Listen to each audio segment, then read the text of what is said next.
12장 11절에 보면은요, 하나님께서 나단 선지자를 통해서 다윗에게 무서운 말씀을 하신 적이 있습니다. 12장 11절을 제가 읽어드리겠습니다. 여호와께서 또 이같이 이르시기를 보라, 내가 너와 내 집에 재앙을 일으키고 내가 내 눈앞에서 내 아내를 빼앗아 내 이웃들에게 주리니 그 사람들이 내 아내들과 더불어 백주에 동침하리라. 하나님께서 다윗의 집안에 다윗의 범죄로 인해서 이런 징계를 내리실 것을 하나님께서 말씀하셨습니다. 다윗은 그 자리에서 나단 선지자를 통해서 하나님께서 하신 이 말씀을 직접 들은 것입니다. 하지만 시간이 지났어요.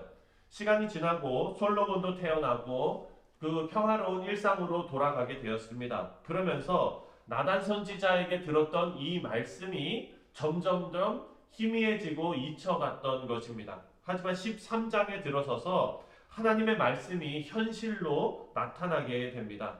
다윗이 첫 번째 맞이한 그런 비극은요, 바로 첫째 아들 암논이 셋째 아들 압살롬의 여동생을 강간한 사건입니다. 여기서 우리가 주목해서 생각해야 될 것은요, 암논의 이 범죄가 아버지 다윗의 범죄와 닮아 있다는 사실입니다. 다윗도 자신이 힘이 있을 때 힘이 없었던 그런 여인을 상대로 범죄를 저질렀습니다. 암논도 동일한 범죄를 지금 저지른 것입니다. 그리고 이 범죄는 다윗의 아들이 태어나서 7일 만에 죽은 그런 결과를 낳게 되었습니다. 암논의 범죄도 다윗의 아들들이 죽는 결과로 귀결되게 됩니다. 여기서 우리가 알 수 있는 것은요, 하나님의 말씀은 반드시 이루어진다라는 사실입니다. 그리고 아버지의 죄를 아들 때에서 모방할 수 있다라는 것입니다. 사랑하는 성도님들, 예전에 가게에 흐르는 저주를 끊어야 산다, 뭐 이런 책이 유행을 한 적이 있었어요. 그게 뭐냐? 사람들의 집들을, 가정들을 쭉 역추적을 해보니까 어떤 집에서는요, 이런 문제가 계속 대물림 된다는 거예요. 그리고 어떤 집은 또 이런 문제가 대물림 된다는 거예요. 사랑하는 성도님들, 사실 그거는 성경적인 근거는 없습니다. 그렇지만 우리가 생각해야 될 것은 뭐냐면요, 우리가 잘못한 이 범죄를 자녀들이 보고 모방할 수 있다는 사실은 분명한 거예요. 그래서 우리는 이것을 정말 조심하고, 그리고 이것에 대해서 성령 하나님의 은혜를 우리가 구해야 합니다. 우리가 한 가정에 그런 문제가 있을 수 있어요. 하지만 여러분, 교회도 가정입니다. 그래서 교회에서요, 어떤 문제가 이렇게 하나 생기잖아요. 그것이 우리 어린아이들은 아무것도 모를 것 같지만 그것이 그들의 마음속에 자리 잡게 될 수도 있다는 겁니다. 그래서 우리는 교회의 어른으로서 우리 교회를 정말 아름답고 그리고 건강한 교회로 만들기 위해서 우리 자신을 늘 돌아보며 성령 하나님의 다스림을 우리가 교회의 어른들이 먼저 신앙의 올바른 자세로 이 교회를 지켜나가야 될 줄 믿습니다. 암논은요, 아무런 문제가 없었으면 다윗의 장자로서 다윗을 이어서 왕이 될 사람이었습니다. 하지만 암논은 자기 이복 여동생에 관심이 있었어요. 사랑했다 여기에 나오는데요, 사실 이것은 사랑이 아니었죠. 상대가 자기 여동생이었기 때문에 결혼을 할 수가 없었습니다. 그리고 그 감정, 이것은 사랑이라기보다도 그런 어떤 욕망, 그런 감정이었던 거예요. 이것을 주체할 수 없었어요. 그래서 2절 말씀을 보니까 우리 다 같이 읽을까요? 2절 시작. 그는 처녀이므로 어찌할 수 없는 줄을 알고 암논이 그의 눈이 dam할 때문에 우라로 말미암아 병이 되니라. 이런 상황에서 암논의 사촌 요나답이 암논에게 조언을 합니다. 그래서 3절을 보면은 그 요나답은요, 간교한 자다라고 설명되어져 있습니다. 그래서 요나답의 얘기를 정리해 보면 이거예요. 암논에게 아프다고 말하고 거짓말하고, 그리고 다말에게 먹을 것을 가지고 병문안 오게 해라, 이렇게 알려주는 거예요. 이거를 묘수라고 지금 암논에게 알려준 것입니다. 요나답이 간교한 거는요, 묘수를 주었기 때문이 아닙니다. 다윗을 이용해서 다말이 병문안을 오게끔 하는 방법만 알려준 거예요. 그 다음에 범죄할 거는 눈으로 봐도 뻔히 아는 사실인데 자기 입으로 얘기하지 않아요. 그 직전까지만 딱 얘기해주고 나머지는 여백으로 남겨놓는 거예요. 예. 이게 얼마나 간교한 일입니까? 사랑하는 성도님들, 우리 이 세상에서 살아가면서 우리와 관계 맺고 있는 많은 사람들 중에요. 간교한 자들이 너무나 많습니다. 똑똑한 사람들도 많아요. 사랑하는 성도님들, 이거 우리가 어떻게 다 피할 수 있겠습니까? 이거 어려운 일이거든요. 그런데 성경은요, 우리에게 말씀해 주고 있어요. 어떻게 말씀해 주시냐면요, 지혜 있는 자는 여호와의 말씀을 잘 묵상하고 그것을 주야로 묵상하는 자라고 얘기해요. 예. 그리고 악인의 자리에 가지 않는다고 얘기해요.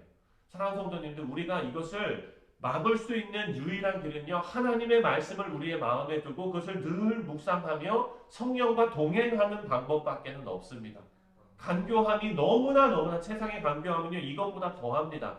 그래서 우리 자녀들이 악에 빠지지 않게 하기 위해서, 그리고 우리 성도들이 악에 빠지지 않게 하기 위해서는요, 하나님의 말씀을 늘 여러분 삶 가운데 모시고 사시는 귀하고 복된 성도님들 다 되시기를 주님의 이름으로 축원드립니다.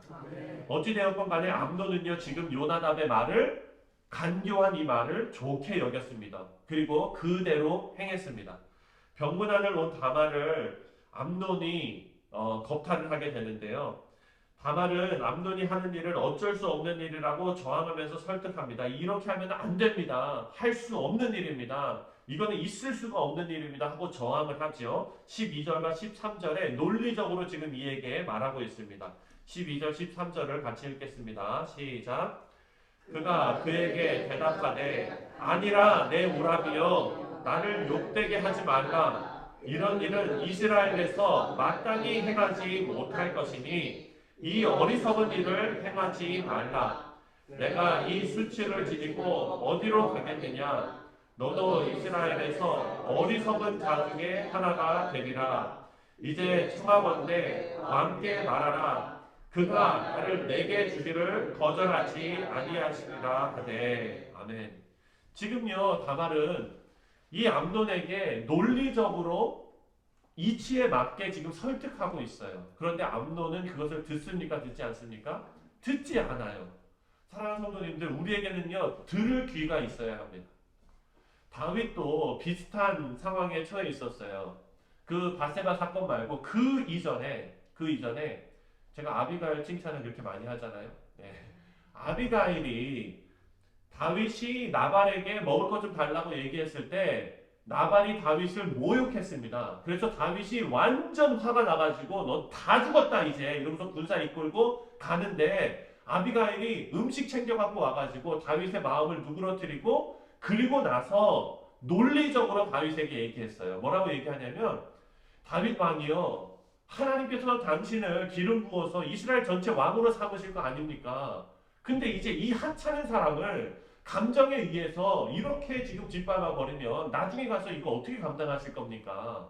이렇게 논리적으로 이야기했을 때 다윗은 어떻게 했습니까? 들었어요. 들어서 그 일을 안 할 수가 있었습니다.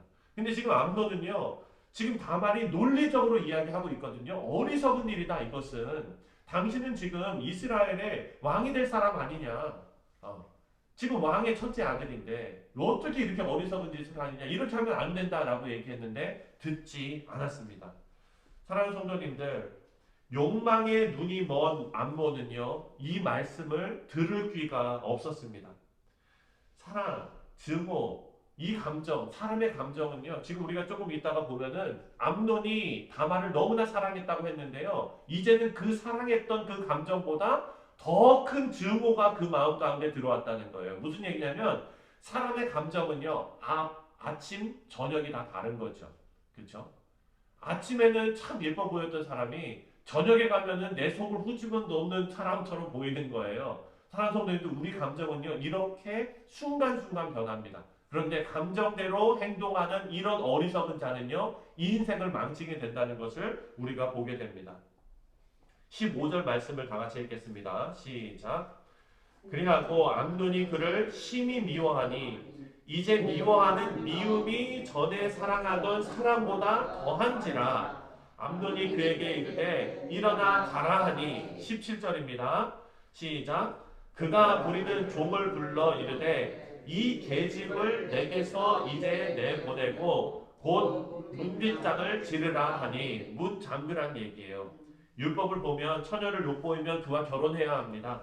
그런데 암논은요 율법을 어기고 자기가 저지른 범죄를 수습하지도 않고 다말을 쫓아내 버립니다.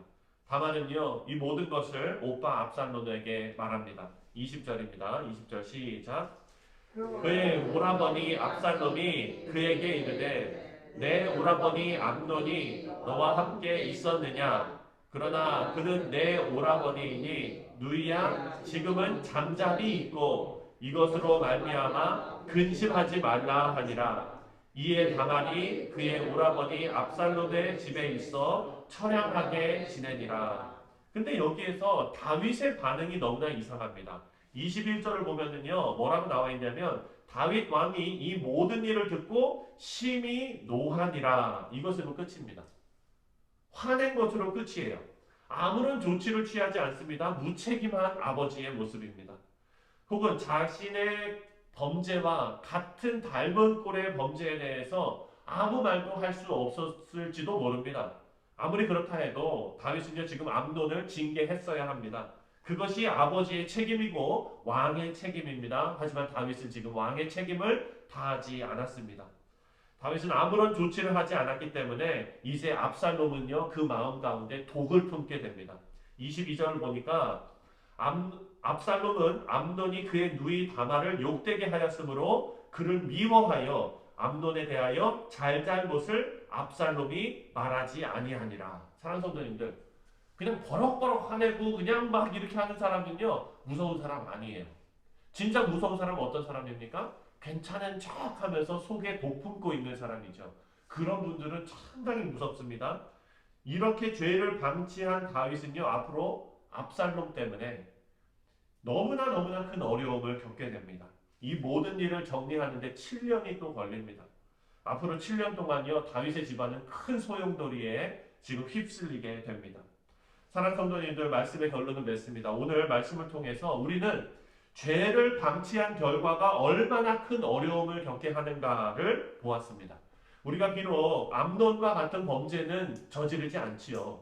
정상적인 신앙을 가지고 있는 사람이라면 이런 일은 벌어지지 않습니다. 하지만 우리 삶에서 나타나는 작은 죄악이 성령 하나님께서 역사하심으로 깨달아지는 은혜가 있다면, 사랑하는 성도님들, 그 은혜거든요. 양심의 화인 맞은 자처럼 아무것도 못 느끼는 것은요, 그것은 하나님의 징계이고요, 하나님의 저주입니다. 그렇지만 우리는 성령 하나님을 우리 가운데 모시고 살기 때문에 어떤 작은 일에도 찔림이 있어요. 작은 일에도 하나님께서 역사하십니다. 그것이 깨달아지는 은혜가 우리 가운데 있다면 바로 돌이키시고 하나님 앞에서 해결받는 지혜가 있어야 될 줄 믿습니다. 죄를 방치해두고 있으면은요, 우리 자신의 신앙도 갉아먹는 것뿐만 아니라 우리 자녀들, 내 자녀들뿐만 아니라 우리 교회에서 신앙생활하는 그 자녀들에게 그것이 모방될 수 있는 여지를 남기게 되는 것입니다. 그래서 우리는요 계속해서 그때그때 찔림이 있을 때마다 하나님 앞에 회개하고 그리고 하나님의 성령의 다스림을 받고 해결받는 지혜가 우리 사랑하는 성도님들 가운데 넘치시기를 주님의 이름으로 축원드립니다.